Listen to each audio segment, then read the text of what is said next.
100% of use of the Yuka app is BS. Now let's find out why. Hi friends, this is Rani, your go-to toxicologist. Today we're diving into the world of health apps like Yuka. Now I know 100% of you have some strong feelings about this app and I'm here to unpack why. Let's get into it. Yuka is a super popular app that rates cosmetics and food products via barcode technology, and it essentially gives it a health rating out of 100. So sounds pretty handy, right? We all could do one of those in our life. Toxic lotions you're using and healthy alternatives. CeraVe has parabens, which are huge endocrine disruptors. Vino, which has alcohol and petroleum, which cause organ system toxicity. But here's the kicker. While it claims to be super independent and not have any affiliation with any other brands, the way it scores products can be a little bit misleading. The Yuka app is scamming you.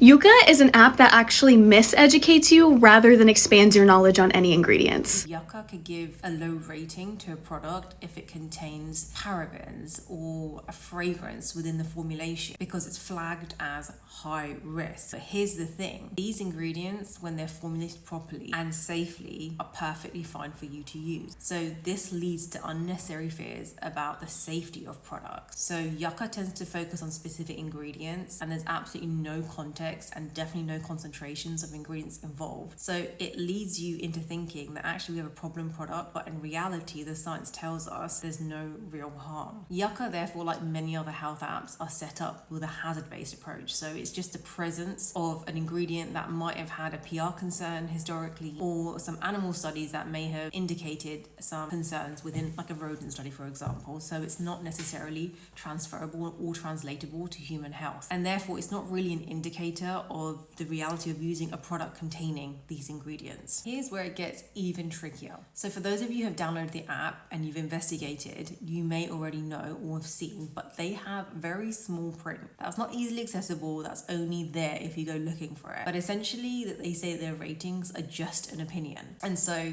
when they use terms like excellent, good, poor, and bad after you've scanned the product, these adjectives, according to Yuka, are tied to the score itself, not the overall quality of the product. So they've added a very nice juicy caveat there that the product isn't inherently bad, just the score is. But psychology tells us that the average user, when they scan and they get the reading back or the rating back, they're going to connect that score directly to the product itself. And therefore you'll think, okay, this is the bad product. And so this can lead to associating good and bad with product safety, which isn't accurate. As a toxicologist, I'm all about evidence-based information. Therefore, we need context and we need quantity to make an assessment on human health through product use. Unfortunately, apps like Yuka and other similar apps like Think Dirty, they lack this nuance. Therefore, any information that they provide is generally not useful to human health. If a product has made a shop shelf, you can take it as a given that product safety, ingredient safety has been accounted for. We don't need another tier of safety at the point of sale when you're about to buy the product. So you don't need barcode technology, app technology to tell you if a product is going to cause you grave concerns to your health. Save your money, guys. You want to buy the product, you like the ingredients, you like the marketing, and it suits your needs, you can go ahead and buy it knowing that your fertility is not going to be an issue. Remember, the goal really is to make informed choices and not live in fear. So always cross-reference information, consult reliable sources. Let's use technology to empower us and